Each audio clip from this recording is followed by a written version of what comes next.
So we are doing a project on the interval convergence. The interval convergence is a set of all x values for which a power series converges.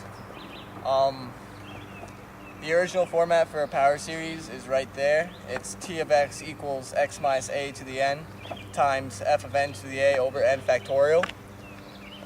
We can fit any function to this format right there. Sine of x equals negative 1 to the n times x to the 2n plus 1 over 2n plus 1 factorial.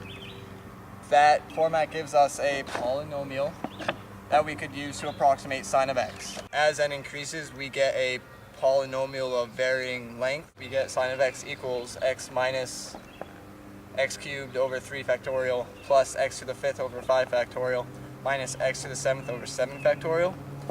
This polynomial will continue to infinity. That will create a approximation of the curve sine of x, but it won't be perfect because n is so low. As n increases to infinity, the approximation will converge to the original sine of x curve better. In blue, the original sine of x curve. The varying colors are different numbers of n, so different polynomials that approximate the curve. As you can see, the lower n, the worse the approximation n is. As n increases, the approximation is better and it'll fit to the curve on a higher interval of x. The ratio test for absolute convergence will find the interval convergence for any power series. Once we find the interval convergence, there's 3 different types. A series can converge for all x values, negative infinity to infinity. So as n increases to infinity, the power series will approximate for all the values the original curve, which is what happens to sine of x. The second type of interval is a radius, which will converge from A to B when A and B are constants. The third type is converging for a single point x equals A only, and the power series will approximate the original curve only at a single point. And those are the 3 types of intervals. Later on we'll show how to find an interval convergence by using the ratio test of absolute convergence.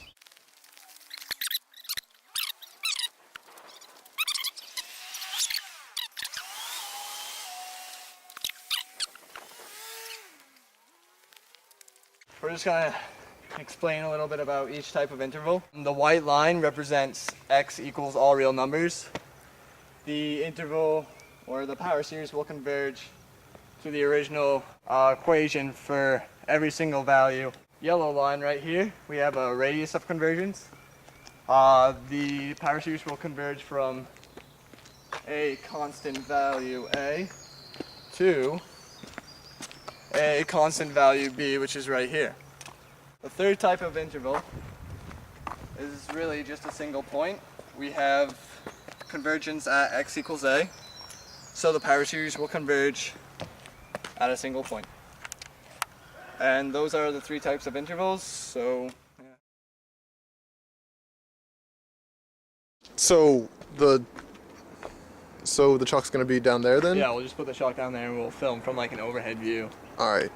Yeah. Go, but you already wrote like all the stuff over there. Oh, that's fine. You can rewrite it. It's all good. It's all good. All right. So.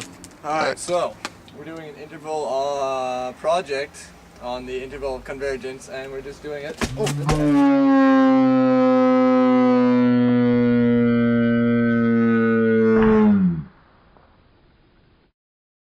Eric. Oh, Eric, are you okay? Oh no.